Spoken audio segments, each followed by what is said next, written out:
About going into this large room with this very large mammal that you just met, and people say, oh well, they're dangerous and they can get angry in a minute, and none of that worried you. Well, I think they understand that the language, that wordless language, they understand, and I think I do too. You can read the danger signs, and they will make it perfectly plain. If they're not happy, then you don't force it. You don't annoy them or force them. But if they invite you in, oh my goodness, what a privilege. So what did y'all talk about? She went, at one point she got up, I'm still sitting on the floor, she got up and went back down the hall and back into her house back there somewhere. And she brought me a little toy alligator. It was about this long. And she brought it from somewhere back there. And she brought it out and she gave it to me. So I took it and she pointed to it. Oh, meaning, oh, that's scary. Scary, that little plastic alligator. It was a phenomenal experience. It really was. Wow, that's amazing. But then I've been back to see her several times, and she calls me Lipstick. Yeah, she does. She sees me, and that's Lipstick. That's my name, because not too many people who come to visit her wear lipstick.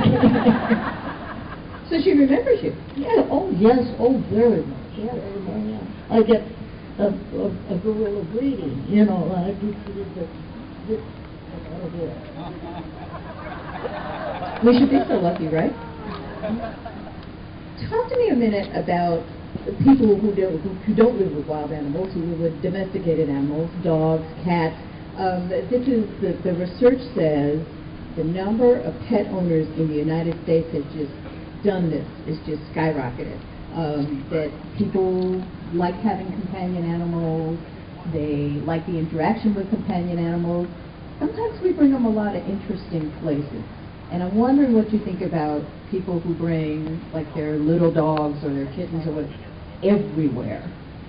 Well, I don't happen to agree with that syndrome, because a lot of times, because they want people to see, the pet owners want people to see their pets, it's not always the best experience for the pet itself.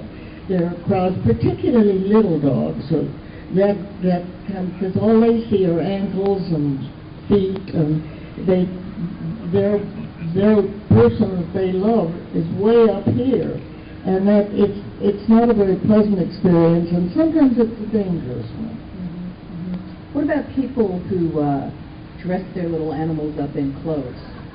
$500 motorcycle jackets for your Chihuahua, a shearling coat for your collie, a mink-lined bed for your cat. Well, again, those people are all about themselves. They're not about the animal, and they get a kick out of doing that and telling everybody what they do, and it doesn't really benefit the animal at all. The true animal lover, the true pet lover, has that guy for companionship, and pretty soon, well, it's like my golden retriever. His name is Pontiac. He's a career change guide dog, and they had to retire, not give him out to a blind person up at Guide Dogs for the Blind in San Rafael, because he had a bum leg that might need surgery, and people might not want to, do the expense of the surgery and just pass him off, but they knew if he needed surgery, I would do it. Well, he repaid me by not needing surgery. Honey is now 7, he'll be 7 the 1st of May, and we are pretty fond of each other. When I'm home, he's about this far from me, and that's about as far as he gets. But it's such therapy for me to come home and know that that guy is waiting, and that he understands completely the relationship that we have. I don't know how people get along without them, but that's just me. I'm seeing more and more of them in hospitals and in rehab, therapy dogs. Oh, the therapy dogs are wonderful. They visit the hospitals. Well, for instance, animal lover that I am, if I had to be in the hospital away from animals, it would be a tremendous hurtful thing. So to have somebody walk in with a visiting animal would lift my spirits materially.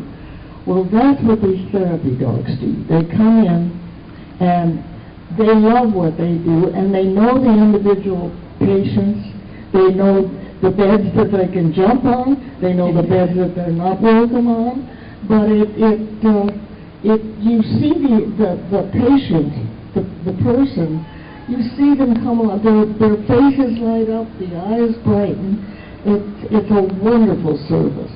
And bless the pet owners and the dog owners who do those hospital visits, because they certainly do a lot of good.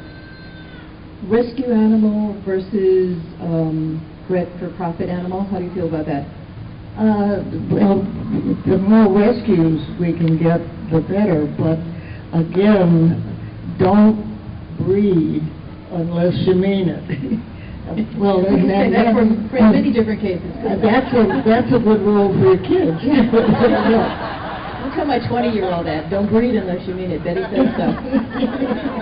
But so often they want the kids to see puppies, and they want to explain the miracle of birth to their kids. Well, that's fine, but then all of a sudden you've got a litter of puppies that are unwanted. You have to find homes for them, or take them to a shelter and turn them in. And it's I preach against it as much as I can.